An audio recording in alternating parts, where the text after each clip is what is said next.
रामपुर गांव एकदम शांत लेकिन रहस्यमय था। यहाँ के लोग सीधे सादे थे, लेकिन जब भी पुरानी हवेली का नाम आता सबके चेहरों पर डर साफ झलकता। वो हवेली गांव से थोड़ी दूरी पर एक सुनसान पहाड़ी पर थी। सालों से बंद पड़ी थी, लेकिन कहते थे कि हर पूर्णिमा की रात वहां से किसी औरत के चीखने की आवाज आती है। गांव वालों की मान्यता थी कि उस हवेली में एक आत्मा बंद है जो किसी अधूरी कहानी को पूरा करना चाहती है। राजीव, एक होनहार और जिज्ञासु लड़का जो दिल्ली विश्वविद्यालय से इतिहास में मास्टर्स कर चुका था, अपने रिसर्च प्रोजेक्ट के लिए भारत के रहस्यमयी स्थानों पर जा रहा था।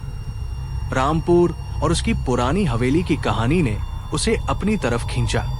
गांव पहुंचते ही उसने गांव वालों से हवेली के बारे में पूछताछ शुरू की, लेकिन सबने मना कर दिया कुछ भी बताने से। केवल एक व्यक्ति बात करने को तैयार हुआ, गोपाल दादा, जो हवेली के पास के खेतों में काम करते थे।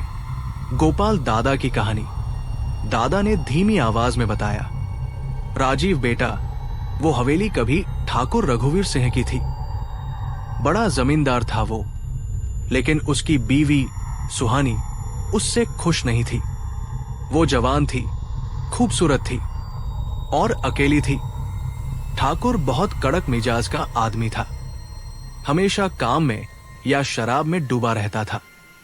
सुहानी की जिंदगी सूनी थी। फिर उसकी मुलाकात हुई एक नौजवान नौकर से, अर्जुन। प्यार हो गया दोनों को। एक दिन ठाकुर ने दोनों को हवेली के तहखाने में रंगे हाथों पकड़ लिया। गुस्से में उसने पहले अर्जुन को मारा, फिर सुहानी को, और दोनों की लाशें उसी तहखाने में छुपा दी। तभी से सुहानी की आत्मा हवेली में भटकती है, अपने प्यार को ढूंढते हुए। हवेली में पहली रात राजीव ने तय किया कि वो खुद हवेली जाएगा और सच का पता लगाएगा। रात के 12 बजे हाथ में टॉर्च और कैमरा लेकर वो हवेली में दाखिल हुआ। चारों तरफ सिर्फ सन्नाटा। लकड़ी के पुराने फर्श पर उसके कदमों की आवाज गूंज रही थी। हर कोने से जाले लटक रहे थे। दीवारों पर पुरानी फटी हुई पेंटिंग्स थी, लेकिन एक पेंटिंग अजीब थी। उसमें एक औरत थी जिसकी आंखें डरावनी थी, मानो वो जिंदा हो। अचानक एक दरवाजा अपने आप खुला। एक सर्द हवा का झोंका आया। राजीव की टॉर्च बंद हो गई। घुप अंधेरे में एक धीमी करह सुनाई दी, अर्जुन। कहाँ हो? राजीव के रोंगटे खड़े हो गए।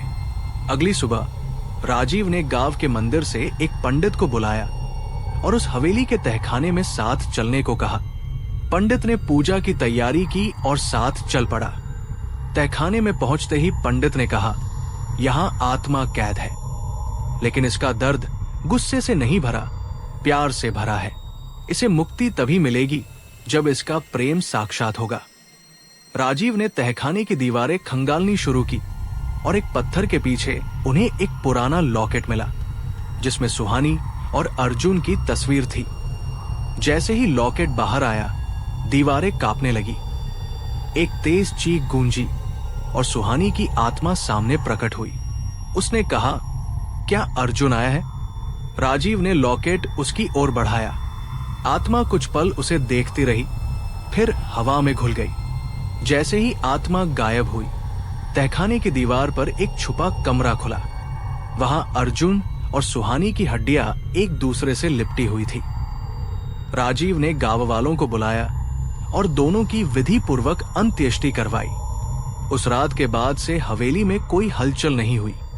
गांव वालों ने हवेली के सामने एक छोटा सा मंदिर बनवाया, प्रेम की आत्मा की शांति के लिए। राजीव ने अपनी रिसर्च में इस कहानी को शामिल किया और उसका आर्टिकल वायरल हो गया, लेकिन उसने कभी इसका नाम या लोकेशन सार्वजनिक नहीं की। वो कहता था, कुछ कहानियां बस सुनने के लिए होती हैं, महसूस करने के लिए, बताने के लिए नहीं।